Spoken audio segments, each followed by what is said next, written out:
Deep beneath the surface of the earth, in the cold, silent belly of a cave, something unforgettable was captured. Not a scream, not a voice, but a single photo. Eerie, haunting, and when you learn the truth behind it, deeply disturbing.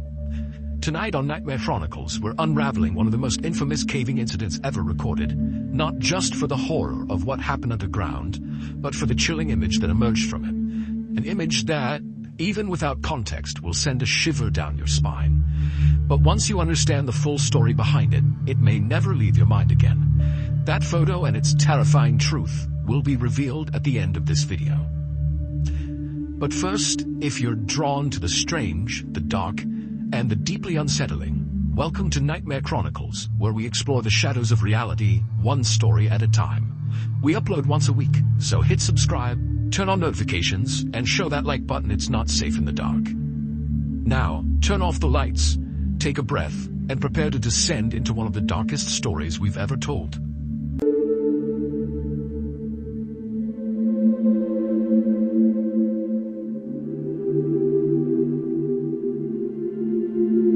On January 30th, 1925, a 37-year-old man named Floyd Collins walks through this huge forest in central Kentucky inside of a national park.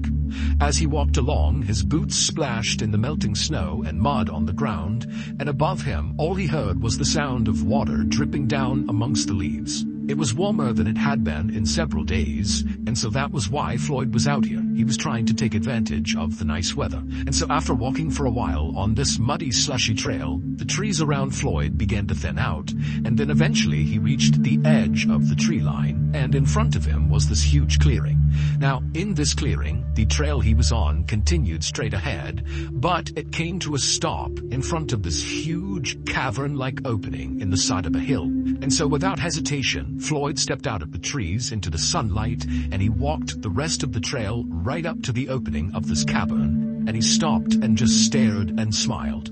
This cavern-like space on the side of this hill was the entrance to a cave known as Sand Cave, and Floyd had spent the last week coming out to Sand Cave and exploring the different tunnels, but today his plan was to go as deep and as far inside of this cave as he possibly could. Caves were a huge tourist attraction in this region, and Floyd was a very experienced caver who had been caving since he was 6 years old, and he knew that most of Sand Cave had not been explored.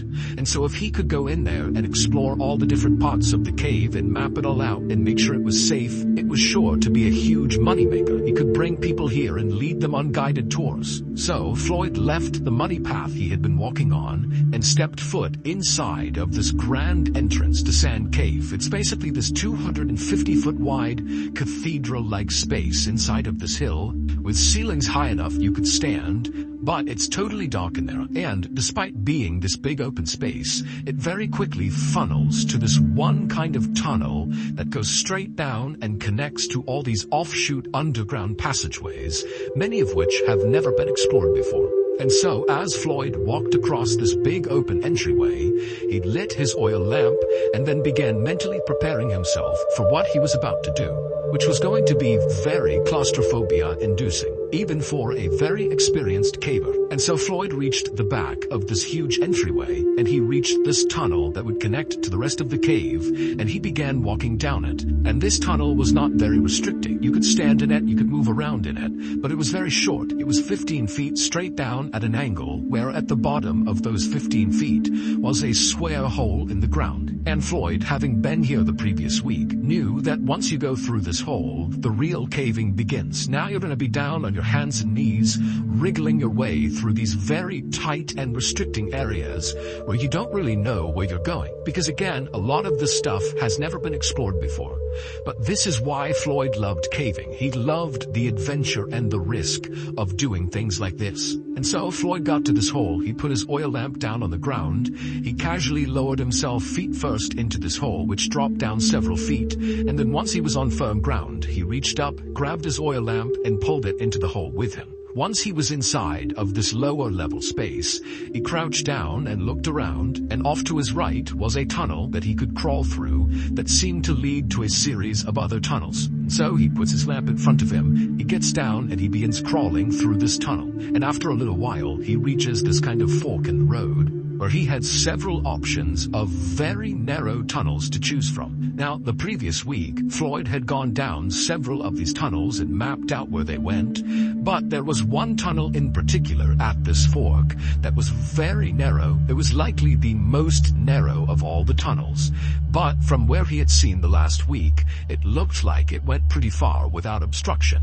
And so he immediately began going head first into this tunnel where he had no idea where it was going to go. Think about that. If you go head first into a tunnel and you get stuck, what are you going to do? You can't really go anywhere. So this guy is like totally fearless, just going head first into what most people would consider a nightmare scenario. And so the way Floyd would approach these very tight tunnels is he would put his oil lamp out in front of him, and then he'd keep his hands over his head, and he'd kind of wriggle his way head first and push his lamp along the way. And so that's what he did. He began going into this really restricted tunnel. It's hard to breathe because the walls are so tight on his chest cavity.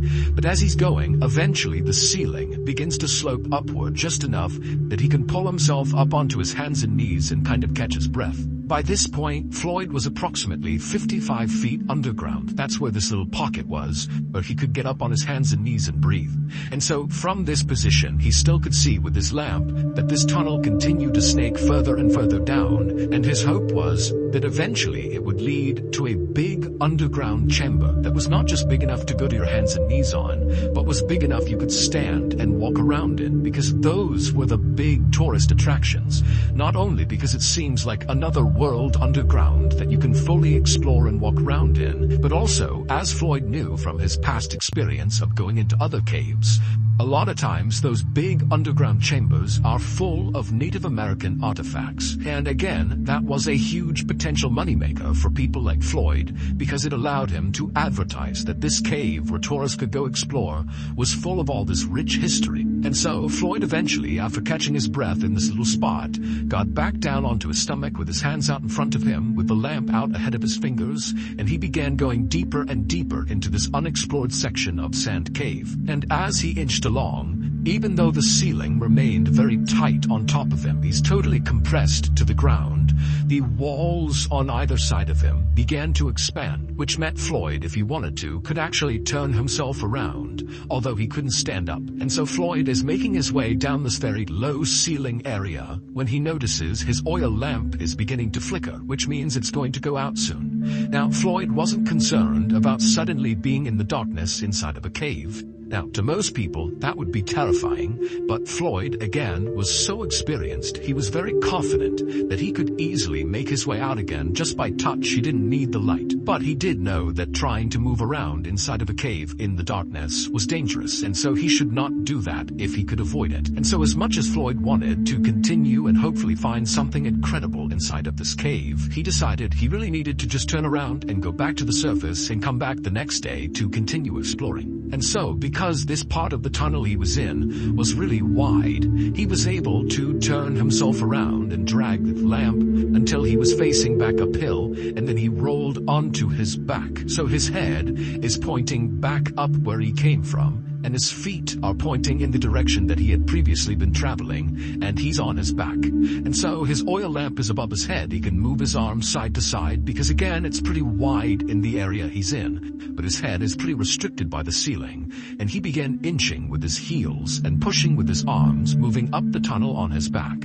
And as he would move, he'd use his head and his hands to push the oil lamp back up the direction he was going. And for a little while, this system worked great, but at some point, right as he was getting close to that area where he was able to previously get on his hands and knees and catch his breath, Floyd accidentally kind of rushed and pushed his lamp too hard and knocked it over, which extinguished the light. And so suddenly, Floyd was cast into total darkness.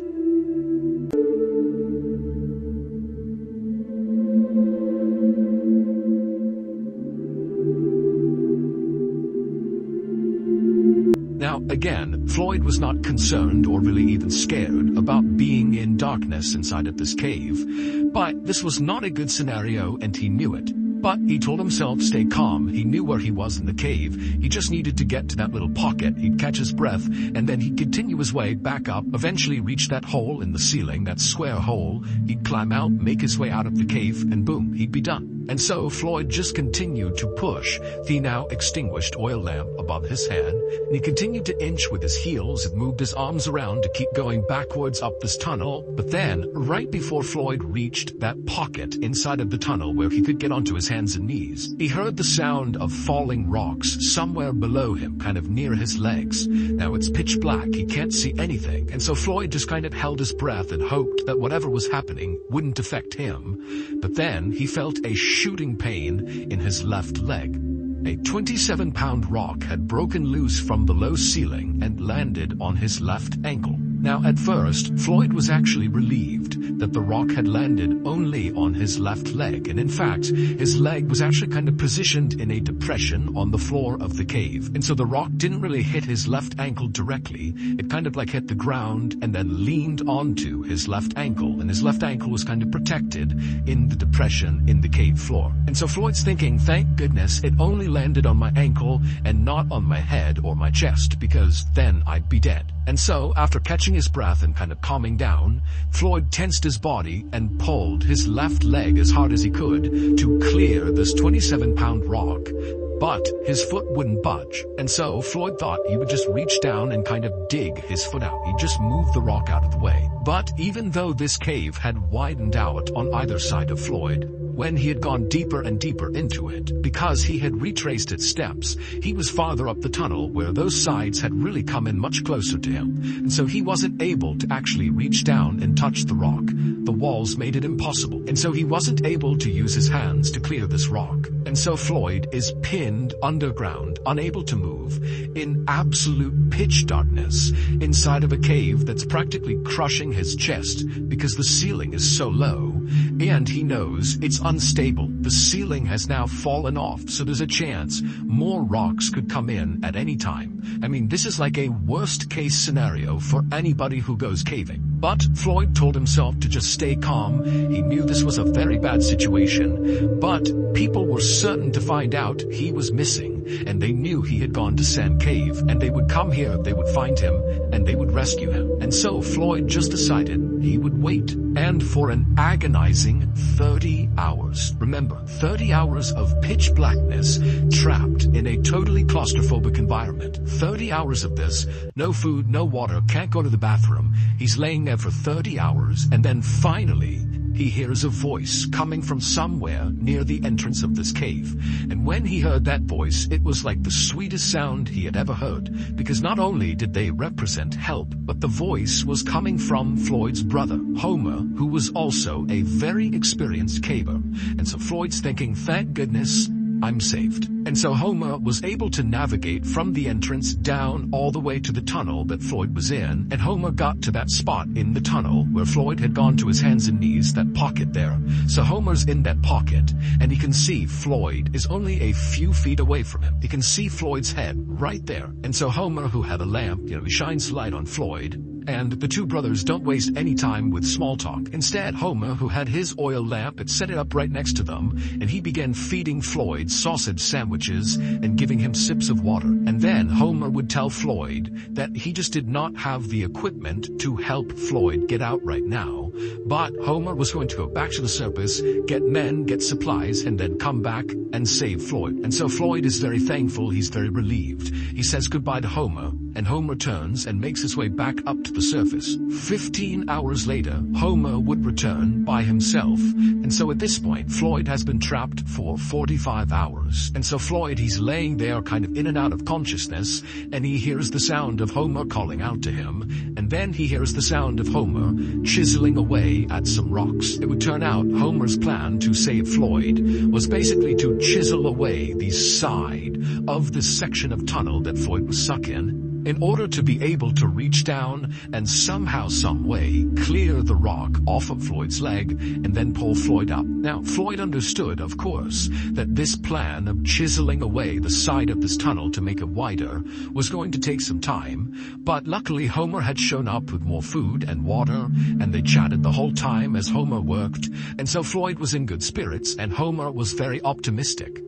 But after 8 hours of Homer slowly chiseling his way, widening this tunnel, he hadn't made much progress, and he was totally exhausted. I mean, you gotta remember that the angle he was working at was horrible. He was basically crouched down on his hands and knees, chipping away at this rock. And so after those 8 hours, Homer would leave Floyd and go back home and sleep and eat and drink and kind of recover. But he told Floyd, don't worry, tomorrow more men will be here to help chisel away this tunnel and get Floyd out of there. But over the course of the next 50 hours, Floyd remained trapped inside of this tunnel with the rock pinning his leg, and despite Homer and several other men getting down there and very diligently chipping away at this tunnel, it just was not happening very quickly. And so over the course of those 50 hours, Floyd began going in and out of consciousness, and he began not being able to differentiate between what was real and what was not. At one point, he would say that he believed the cave had kind of opened up, and these angels riding golden chariots with flaming wheels had come in to save him. And as they were lifting him out of the cave, he smelled food and coffee, and then suddenly his hallucination cleared, and he realized he was trapped in the darkness all alone, still in this cave, and it was like it destroyed his morale. And so Floyd is really starting to go downhill, and the rescuers are realizing they need to do something, and they need to do something now. But at the 130-hour mark, things got even worse for Floyd. As he was laying there in the tunnel, this was sometime in the middle of the night, and so no rescuers were actively down there trying to chisel their way down to him. He was laying there and he was listening to the sound of the running water somewhere outside the cave, and that sound was kind of amplified down to him. And then all of a sudden, he heard the sound of falling rocks somewhere up above. And then when those rocks stopped and it went silent again, he could not hear the sound of the running water. It was very muffled. And that was when he realized that there must have been a cave-in somewhere higher up in the cave, which meant potentially there could be a significant block just to get down to him. Forget about widening this tunnel. I mean, he could be actually entombed inside of Sand Cave. And so Floyd did the only thing he could do, which was to pray. It would turn out that cave-in had indeed blocked the way for rescuers to get down to Floyd, and because of how extensive this cave-in was, the rescuers actually decided to start carving a brand new tunnel that would join up with the side of Floyd's tunnel. I mean, this is an even bigger undertaking than just chiseling the side of the tunnel that Floyd was in, which was their original plan and had taken several days. And so now they have to build this brand new tunnel to Floyd. And so finally, on February 16th, 1925, so a staggering 17 days from the time Floyd got first stuck in this cave, the rescue team finally punched through and reached Floyd. And as soon as they did, the lead rescuer looked over at Floyd, and then he paused, he turned up, and he just said, "Dead."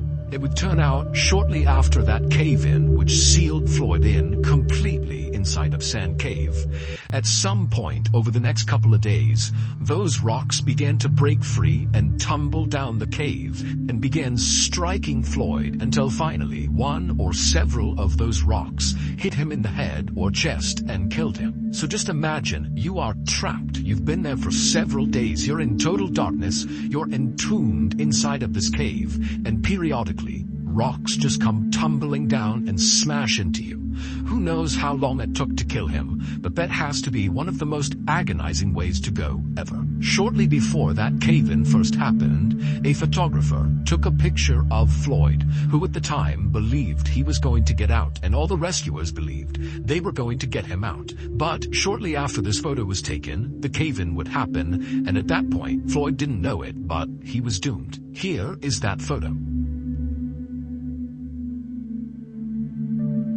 Floyd's body was eventually removed from Sand Cave. However, instead of being buried, Because of the interest around this cave rescue that ultimately failed, there was a decision made to actually put Floyd's body on display inside of another cave. Basically, Floyd's body became a tourist attraction, and it would remain a tourist attraction for decades, until finally he was removed from that cave and given a proper burial.